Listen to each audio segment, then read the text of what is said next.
We all want to be happier, but how do we get there? First, we start by realizing happiness is not a destination. Being happy consists of micro action steps every single day. I'm your host, Brittany King, and I'm here to guide you along the way.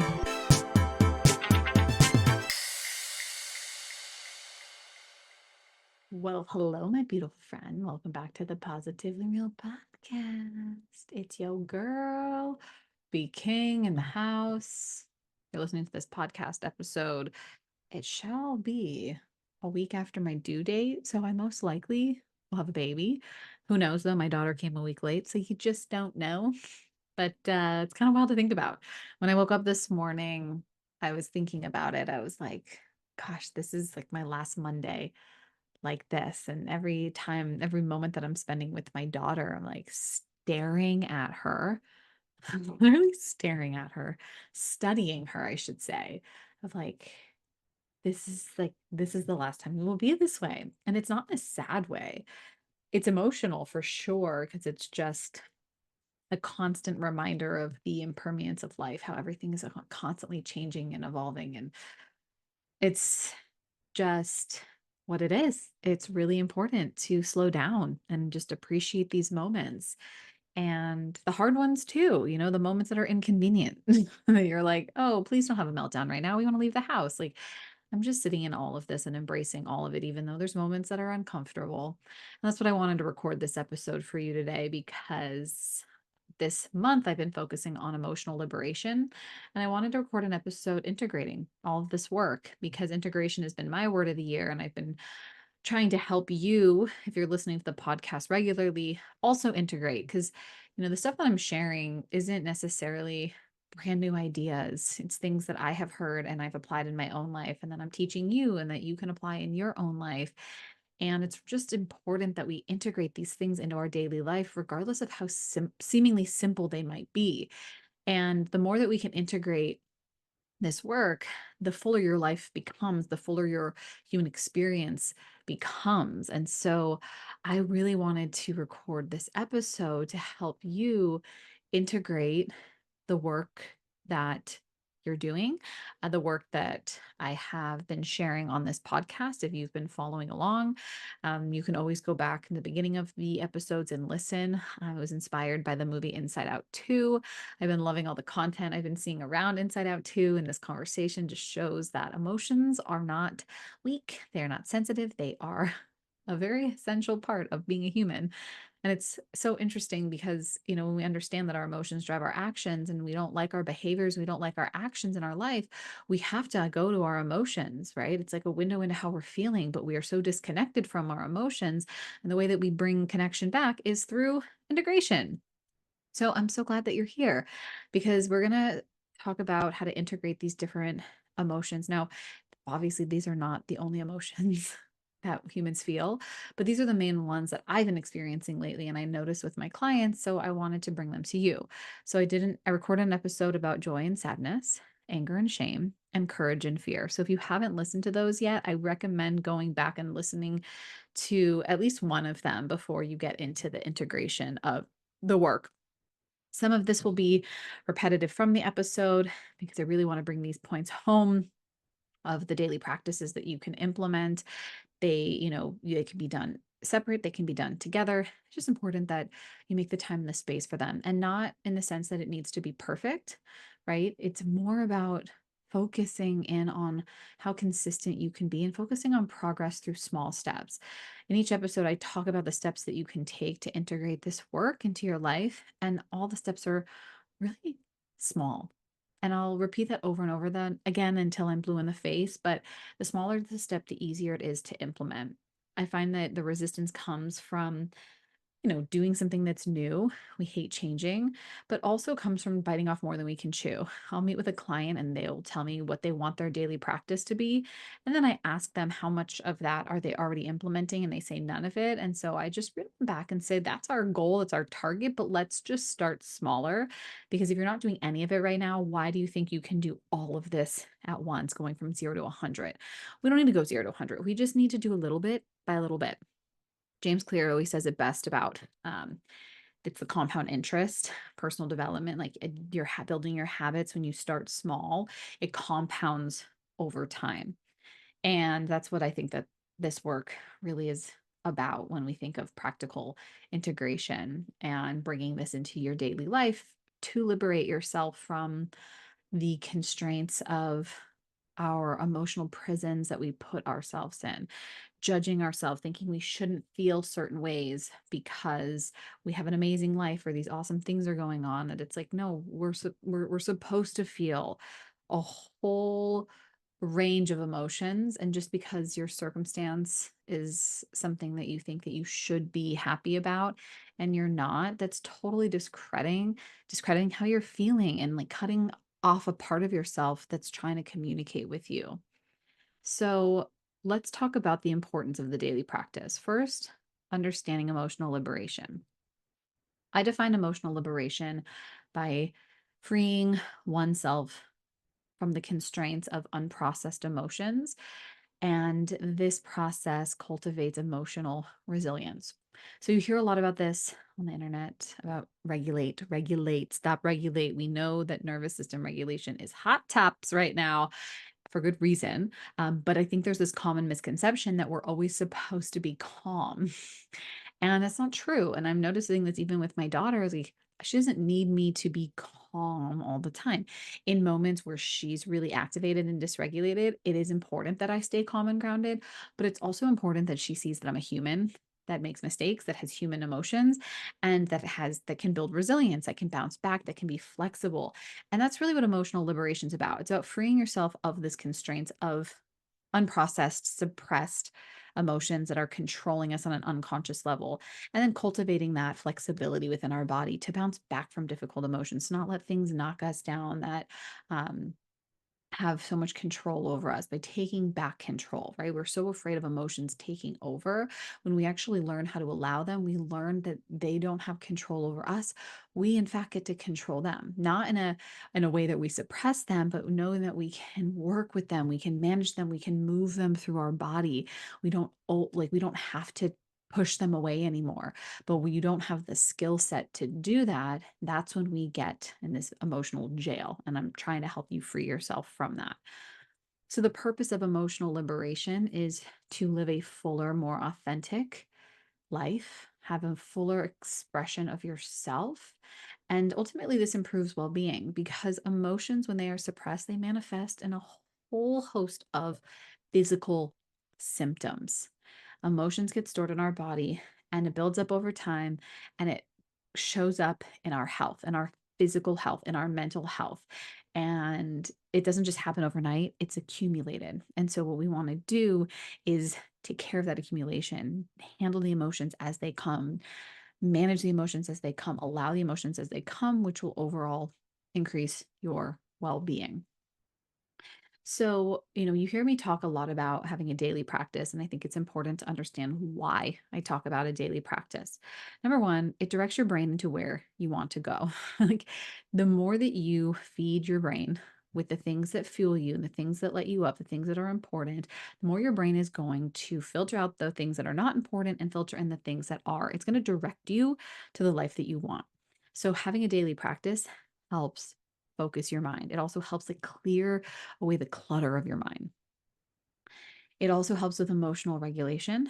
So, being able to have the space to ground and rebalance and recalibrate daily, it increases your self awareness. It invites in more self compassion, right? It kind of gets that like inner critic, that mean voice. It helps you kind of transform that into a more compassionate, loving voice over time. And I think it ultimately strengthen your relationship with yourself, which ultimately strengthens relationship with others. And then it increases communication. You're better able to communicate to yourself what you need. You're better able to communicate with those around you, and you're just better to connect with yourself. The better your connection with yourself, the better your connection with the world around. So I'm going to break this down into the different emotions that I broke down in the earlier episodes this month. So again, if you haven't listened to them, go back and listen to one. The first one I'm going to talk about is integrating joy and sadness. So I'm going to talk about daily practice for joy. This practice I will talk about till I'm blue in the face, but it's truly your daily gratitudes. And not just writing it down like a list to check it off of like, hey, every single person out there talks about daily gratitude. It's about being really intentional about what you're writing down, how you're writing it down, and also why you're writing it down. It's more than just saying, I'm grateful for my house. It's like, why are you grateful for your house? It's also more than just checking it off a list. Like, oh, everyone talks about gratitude. I might as well try it. It's really about being intentional. And the more intentional you are, the more abundance that you will experience in your life through writing down your gratitudes daily. Now, if you're like me and you could have this, you used to have a lovely practice in the morning because you had so much time or at night, that kind of goes out the window for me when I now my toddler. It's just inconsistent. My mornings and my evenings are inconsistent. It's temporary, but I always know that I can find a couple minutes, whether that's writing it down or in my phone. So if I didn't do it in the morning, if I'm in between things or if I have 5 minutes before I have to, start a meeting or, go to an appointment, I just write it in my phone. Like it's not a big deal. I can transfer to my journal or not. It doesn't matter. It's just taking the time to feel grateful and actually like, feeling grateful. I also think it's important if you want to supercharge your gratitude and cultivate more joy is be grateful for the challenges.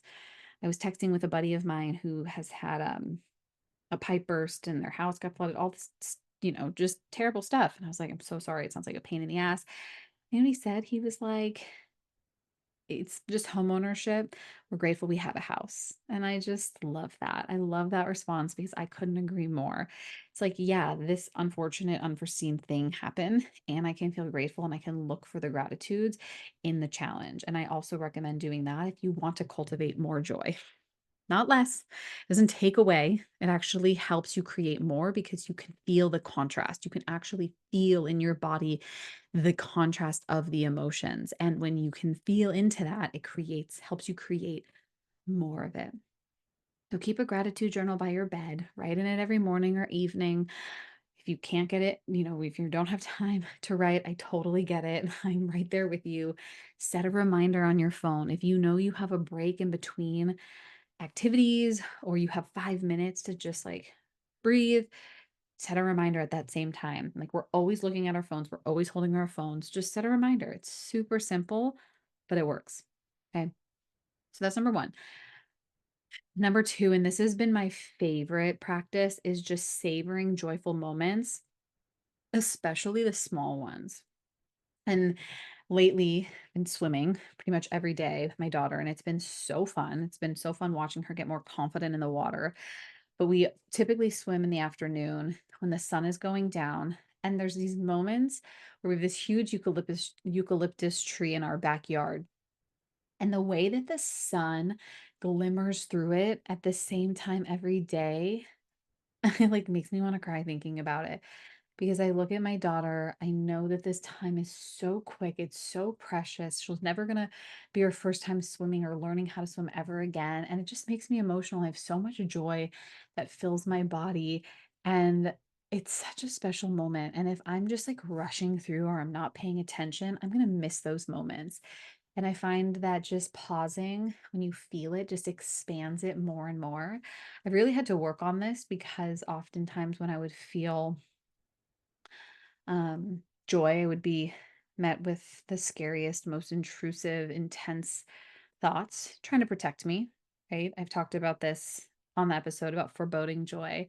And I've definitely noticed by taking these mindful moments to fully experience just full sensory, like what am I seeing? What am I hearing? How am I feeling the water on my skin, the splashing of the water, the taste, the smell of the chlorine, all the above, all the above.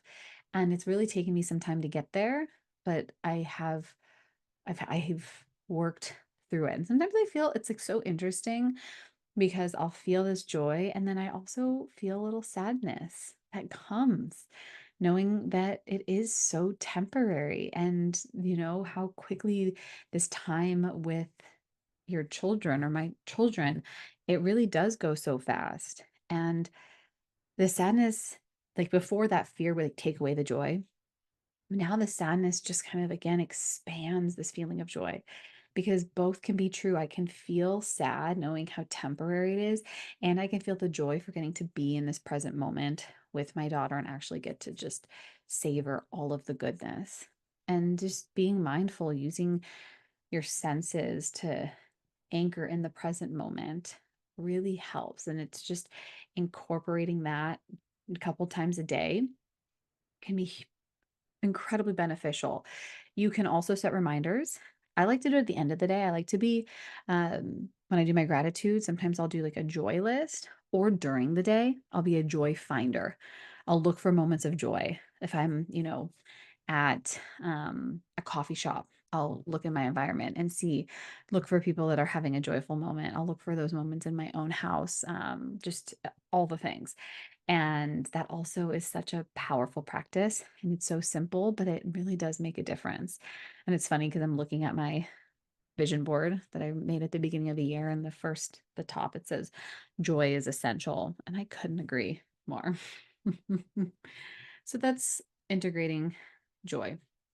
Talk about integrating sadness. The first thing is just checking in with yourself to acknowledge if and when you're feeling sad, get familiar with the feeling of sadness. What does that mean? The sensations of it, where it's in your body, how it feels, the texture, the temperature. I know for me, when I feel sadness, I feel it in my heart, and then it's like a lump in my throat. And then I tend to feel tears in my eyes. And I used to just like want to shake it away because, again, I didn't know how to deal with these emotions because I was always labeled the happy one. So it was really hard for me to accept and acknowledge feelings that were not happy. And now with daily practices like this, like just being okay with feeling sad, knowing that the sadness that I'm feeling, not trying to intellectualize it of like, why am I feeling sad right now? Like, for example, being in the pool with my daughter, why is there sadness? I don't need to make sense of it. I just need to make space for it. You don't always have to make sense of your emotions. In fact, you don't have to make sense of your emotions at all. You just have to make space. And the more space that you give yourself, the more opportunity you have to validate it, to acknowledge it's there, and then to process it. And so I've shared the app before, How We Feel. Great app to help you pause and reflect. You don't need an app, even though the app is free. Set those reminders.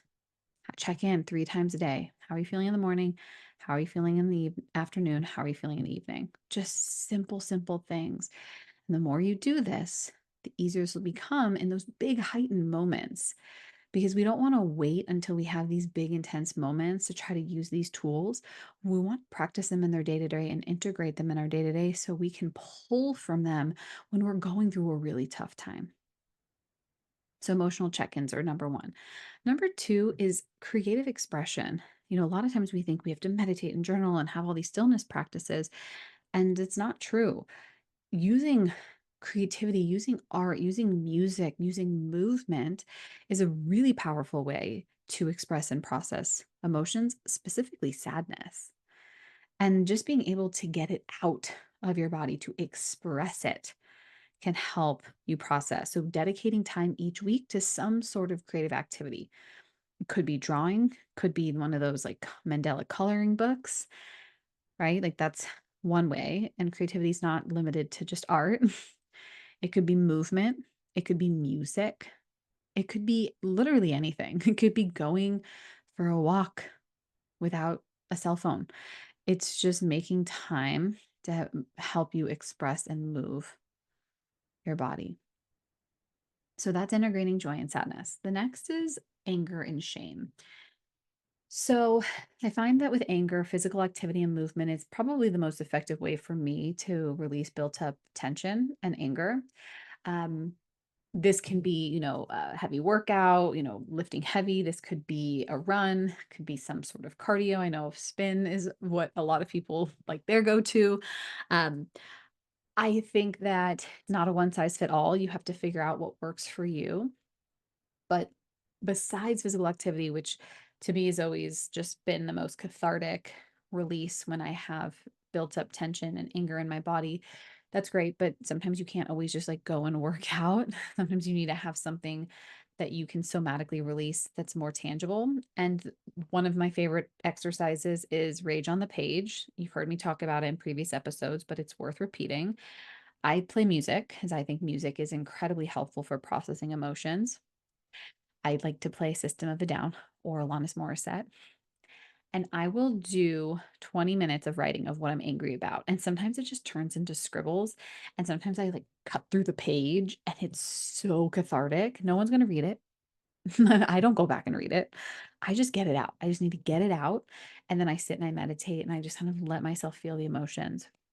If I'm still having a hard time, I use Sacred Rage, which is same thing. I play music for 3 minutes and I throw my arms up and I throw my arms down like I am like releasing something. If I'm feeling a lot of anger, I will grab a pillow and I will scream. I will do loud exhales. I will do whatever I need to do to get the anger out of my body. And this is so important, especially for women, because we've been told that being angry, it's like a bad thing. We don't want to be a raging bitch. So we tend to disconnect ourselves from our anger. Our anger is important. It's telling us we have a need that's unmet. And so as soon as you can process the anger, then you can get curious and compassionate with yourself.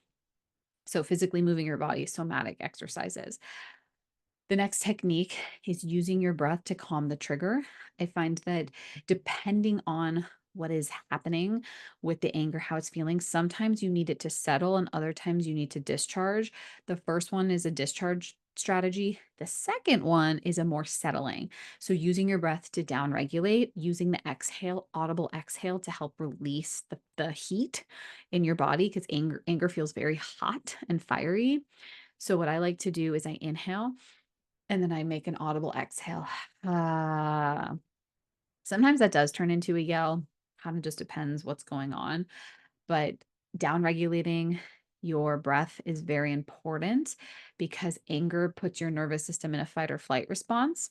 And when you're in fight or flight, you are not able to access your higher thinking. And so, what you really want to do is bring your nervous system and down regulate so that you can access your higher thinking, which will then allow you to figure out like what's going on, what's anger trying to say to me, what need is unmet. And then we'll go to shame. So, shame is interesting because it's the opposite of anger in our nervous system. When we feel shame, we shut down, we go more into a freeze response. So, we more go into that team hypo arousal. And so, when we go into shame, we can't learn from whatever is happening or our behavior or the actions or the outcomes that have happened that cause us to go into shame. And our nervous system just kind of shuts us down for protection. And so, my favorite way to counter shame is through self compassion and having a self compassion break. Counter shame time and time again. This is helpful just throughout your day before you're in a shame spiral because you do need to practice this before you have a big shame spiral because you won't access it if your brain is shut off from learning, especially with judgment shows up. So doing this regularly, again, setting a reminder a couple times a day if you notice when you're really hard on yourself or you notice when shame shows up, getting ahead of it. But self-compassion break is an amazing strategy to normalize your experience. So the first thing is validating how you're feeling. The second is sharing the humanity around this emotion, especially shame, that you're not the only person that feels it, especially in that moment, or normalizing the experience that might have triggered the emotion of shame or the thoughts. And then going to do something kind for yourself, whether that's going for a walk, snuggling a pet, putting on some music and dancing. It doesn't matter as long as it's something just for you and it's something really simple. So, compassion break is my all time favorite go to when shame is spiraling hard. And the other thing is just having those go to mantras and thoughts that help stop the spiral. I've learned this from Dr. Becky, and it's one of my favorite of when I am in a shame spiral for my behavior reaction, I should say, to my daughter's emotions. And I just tell myself that I am a good mom that's having a hard time. And I find that to be really helpful. And you can apply that to anything. Like I'm a good person that's having a hard time. I'm not my behaviors, I'm not my actions. And being able to separate yourself from that is incredibly powerful. So having a self-compassion ritual. The other way that I like to counter shame is having a circle of trust, people that you can trust to with whatever you're feeling shame about. And my sister and I are really good about this. And I tell my sister what I'm feeling shameful about, and she tells me, and it just takes away because shame lives in the shadows, shame lives in the darkness, shame lives in the secrets. So the more that you can talk about it, the less power shame has on you. And so those are my strategies for anger and shame. Okay, so the last two are courage and fear. And I just recorded this episode for last week, so I went a little bit more into detail about these steps. But the daily practice for managing fear that I talked about is the fear ladder, where you start on a small rung with a really small step, and then you work your way up that ladder until you get to the action that you're most afraid of. I'm not going to go into as much detail right now, but definitely listen to that episode because it's very tangible, very accessible, and easy. The thing is, with working your way up the fear ladder, it brings you into courage. And so, when you can learn how to manage your fear and analyze and address your fears, it's going to ultimately help you challenge the specific fear. When you identify it, it helps you challenge what that fear is. Is it real fear? Is it putting you in actual danger and harm's way? Or is it your ego? Is your ego getting challenged right now? And a lot of times it's our ego. So I definitely recommend listening to that episode, especially if you're someone that feels like fear is holding you back from going after the life that you want. But where I'd like to begin with building courage is starting small, building on those small steps. Start small, set goals that push you out of your comfort zone, but not too much, where it's going to slingshot you back into safety. You want to just be able to start slowly expanding your window of tolerance, growing your capacity for hard things. And that's how you're going to build your courage. Courage and fear feel the same. But courage is taking action. Fear stops you, it paralyzes you, it stops you from moving forward, and it's the master of all disguise. One of the other things that I find to be really helpful is make yourself a little courage challenge and just identify one tiny, teeny, tiny step that you can take each day that will help you build the courage. And that's why I love this visual of a ladder, of starting really small at the bottom and working your way up. The other thing that's really helpful, and this doesn't require action, is journaling about times where you have demonstrated courage, moments that you did show up. Review your brave moments, show your brain that you actually do have courage and you can move forward. You can say what you want. You can ask for what you need. You can ask for the raise. You can do all the things. You just need more evidence of it. You need to direct your brain there. And so, reflecting and journaling on past courage. And then, of course, with managing the fear that comes up is the best way to reduce fear and anxiety, which anxiety is a blanket emotion and it often is hiding fear underneath it, is allowing yourself to feel it. I remember the first time that I really allowed myself to feel the fear that I felt in my childhood. And it was intense, but after it, I felt incredibly empowered. I didn't allow it to paralyze me anymore because I wasn't afraid of it. And it makes me think of Home Alone when, when he goes downstairs and he's so afraid of that um the what's it called? Like the furnace.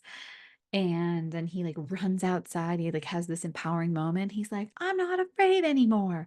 I'm not afraid anymore. And it's like incredibly empowering. That's how I feel. It's like being able to face those fears shuts them up. My other favorite example, which is so weird and random because I can't imagine myself watching these movies right now, but the movie about the clowns that eats children, my one of the most profound moments in that movie is when they realize that the clown can't hurt them if they're not afraid of it. And I just love that because the clown is terrifying. But once they realize that the clown has no power on them when they're not afraid, that's when they become in control and dominate the clown. Anyway, I'm not going to go into too much detail about that, but two very random opposite examples, but they are both very much touch on how to reduce fear in our life. And a lot of times it's just allowing it and knowing that the fear that shows up is trying to protect you. And when you know that it's not serving you and you know that it's not real danger, that's when everything really starts to shift. So those are my suggestions. That's are not, there's so many more ways that you can integrate and work with these emotions, but these are my favorite. And I find that, trying to do all of them at once is a lot. So just pick one or two that resonates with you. Pick the thing that you feel the most resistant to, because typically the thing that we resist the most is what we actually need the most.